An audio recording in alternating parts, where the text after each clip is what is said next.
وَلْتَكُنْ مِنْكُمْ أُمَّةٌ يَدْعُونَ إِلَى الْخَيْرِ وَيَأْمُرُونَ بِالْمَعْرُوفِ وَيَنْهَوْنَ عَنِ الْمُنْكَرِ وَأُولَئِكَ هُمُ الْمُفْلِحُونَ. Nah, teman-teman sekalian, meminta maaf, ya, berjanji tidak akan mengulangi kesalahan adalah sebuah hal yang sangat indah. Hal yang sangat indah. Kalau Anda berbuat salah lalu Anda mengatakan, maafin saya janji tidak akan mengulanginya. Itu luar biasa, sangat melunakkan hati orang di hadapan kita. Gitu kan? Makanya setiap orang buat salah, dia iklankan, dia minta maaf. Nah, kalau teman-teman mengatakan maafkan saya, itu kalau kepada Allah Subhanahu wa taala sama dengan Anda mengatakan astagfirullah. Istighfar itu permohonan maafnya. Kalau janji tulisan ikrar misalnya atau ikrar dengan lisan tidak akan mengulangi, itu namanya taubat. Jadi kalau teman-teman gabung astagfirullah wa atubu ilai, artinya ya Allah aku minta maaf dan aku janji tidak akan mengulanginya. Seperti itu. Nah, teman-teman sekalian, taubat ini perlu kita lakukan. Karena Nabi SAW sendiri sebagai pimpinan kita dan utusan Allah mengatakan, aku beristighfar dan bertobat kepada Allah sehari, setiap harinya 70 sampai 100 kali. Seperti itu. Apalagi kita gitu ya. Padahal Nabi SAW sudah diampuni dosa-dosanya, tapi masih seperti itu. Nah, taubat ini teman-teman indah sekali. Karena dengan taubat, maka semua kesalahan Anda dimaafkan. Plus lagi, fasilitas yang terhalang karena kesalahan Anda akan diberikan. Contoh misal Anda di kantor, Anda kerja. Lalu Anda buat satu kesalahan, misalnya telat datang, atau Anda tidak menyelesaikan pekerjaan atau apa saja. Lalu cara yang terbaik adalah Anda minta maaf dan Anda coba perbaikin. Anda ajukan permohonan maaf, Anda janji tidak akan mengulanginya, lalu Anda janji juga memberikan tanggalnya atau waktunya ya, the time-nya itu akan diselesaikan. Maksud saya waktunya akan diselesaikan pada hari ini atau pada jam ini gitu. Dan Anda tepati itu. Maka saya yakin nanti perusahaan akan memaafkan kesalahan Anda dan akan mencairkan semua fasilitas atau memberikan fasilitas yang sudah dijanjikan. Karena Anda lakukan itu. Seperti kurang lebih itu rasionalnya orang kalau bertaubat. Seperti itulah. Allah Subhanahu wa taala memerintahkan kita teman-teman untuk selalu taubat. Ini adalah perintah dalam banyak ayat Al-Qur'an, gitu kan. Dalam surah An-Nur misalnya ayat 31, dan bertobatlah kamu sekalian kepada Allah hai orang-orang beriman agar kamu beruntung. Wa tubu ilallahi jami'an ayyuhal mu'minun la'allakum tuflihun. Gitu kan? Allah SWT menyuruh itu.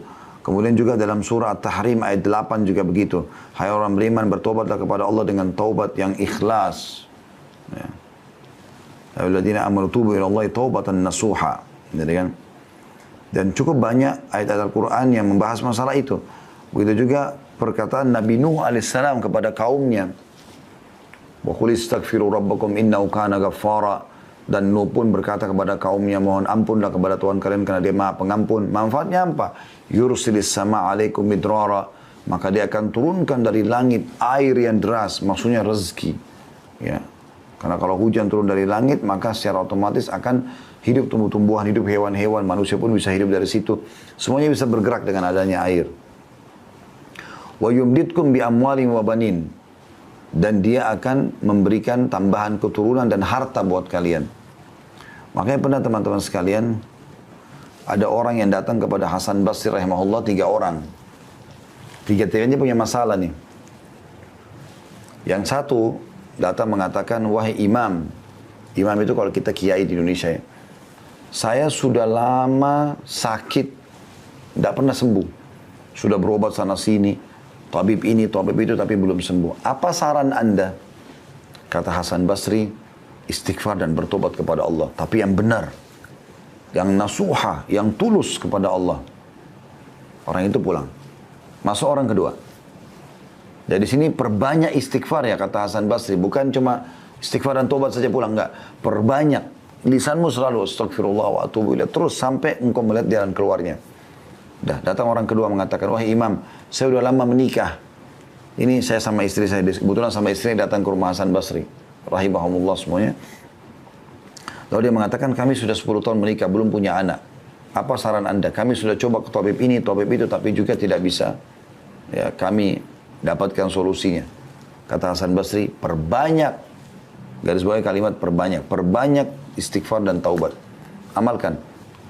Pulanglah orang itu, orang ketiga datang mengatakan, wahai imam, saya sudah lama bekerja bertahun-tahun, tidak pernah kaya seperti fulan. Ditunjuklah orang kaya di negeri itu gitu. Fulan itu di kota Basra ya, di Irak. Maka kata Hasan, dan saya sudah coba kerja ini, kerja itu, tetap aja begini keadaan saya sudah sekian tahun.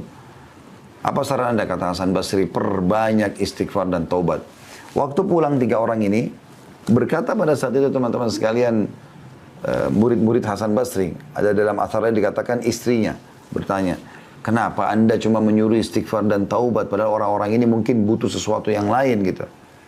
Maka apa kata Hasan Basri, tidakkah engkau membaca firman Allah Subhanahu wa taala tadi dalam surah Nuh itu ya, Nuh berkata kepada kaumnya, wa qul istaghfiru rabbakum innahu kana ghaffara. Ya, Nuh berkata beristighfar dan bertobatlah pada Tuhan kalian karena dia maha menerima taubat hambanya. Yursilis sama alaikum midrara, maka dia akan turunkan rezeki yang banyak dari langit. Wa yumbitkum bi amwali wa banin, dan dia pasti akan menambahkan buat kalian harta yang banyak dan juga keturunan. Jadi luar biasa manfaatnya. Imam Nawawi berkata rahimahullah, para ulama telah sepakat bahwa taubat dari seluruh perbuatan maksiat adalah wajib hukumnya. Wajib dilakukan dengan segera dan tidak boleh ditunda, apakah itu dosa kecil atau dosa besar. Nah, cuma bedanya teman-teman sekalian, kalau dosa kecil itu bisa diampuni dengan sholat, dengan wudu, ya. Kemudian dengan semua ibadah lah, sedekah, bakti sama orang tua, jenguk orang sakit, semua ini bisa memaafkan dosa-dosa kecil. Tapi kalau dosa besar harus tobat nasuha. Artinya betul-betul kembali kepada Allah dengan tulus dan ikhlas. Imam Nawawi mengatakan syaratnya 3. Meninggalkan dosa itu seketika. Lagi zina berhenti, lagi riba berhenti, lagi bohong berhenti. Kemudian yang kedua menyesali. Dan yang ketiga berjanji kepada Allah tidak akan mengulanginya. Subhanallah, ini tidak sulit ya. Karena meninggalkan dosa itu bisa kita kerjakan setiap saat. Menyesal ini, kata ulama, semua orang yang buat dosa, Allah akan datangkan penyesalan. Allah datangkan penyesalan. Jadi penyesalannya itu semua muncul. Kayak orang habis berzina, orang habis menipu, hilang itu. Muncul itu rasa menyesal. Sudah ada. Kemudian yang ketiga, janji sama Allah tidak akan mengulanginya. Maka akan diterima taubatnya insya Allah. Seperti itu. Kita tutup teman-teman sekalian dengan beberapa sabda Nabi SAW, diantaranya, sesungguhnya Allah Subhanahu Wa Taala selalu membuka tangannya di waktu malam untuk menerima taubat orang yang melakukan kesalahan di siang hari. Dan sesungguhnya Allah membuka tangannya pada siang hari untuk menerima taubat orang yang melakukan kesalahan di malam hari. Begitulah terus hingga matahari terbenam dari barat. Ya, maksudnya di sini, terbenam, ya, terbit dari barat, sampai terbit dari barat. Hadits yang selanjutnya, Allah Subhanahu Wa Taala sangat gembira dengan taubat hambanya. Jadi Allah ini subhanallah tidak mau kita masuk neraka, mau kita masuk surga. Makanya dia sangat gembira dengan taubat hambanya.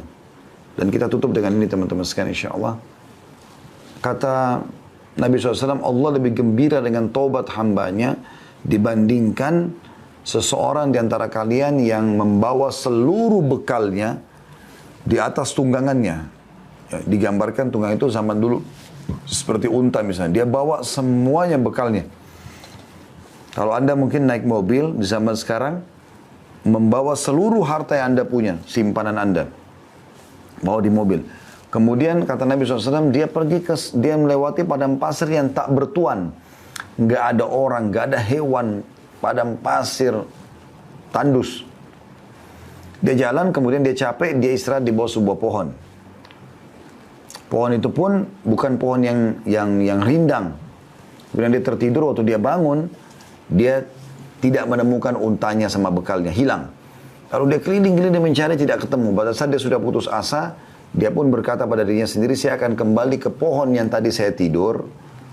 Ya. Dan saya berharap pada saat saya bangun sudah mati. Maka Nabi SAW mengatakan dia pun kembali ke pohon itu, lalu dia tidur, ternyata pada saat dia bangun, dia temukan untanya sama bekalnya semua ada di depannya. Bagaimana gembiranya orang ini karena dia bisa melanjutkan kehidupan, Allah lebih gembira dengan tobat hambanya dibandingkan orang seperti ini. Resep ini teman-teman sekalian, curhat dengan Allah Subhanahu wa Ta'ala dan bertobat dari dosa-dosa, dipastikan keduanya insya Allah dan masuk dalam judul kita akan menjadi penyebab utama semua urusan Anda dimudahkan oleh Allah Subhanahu wa Ta'ala. Allahu a'lam.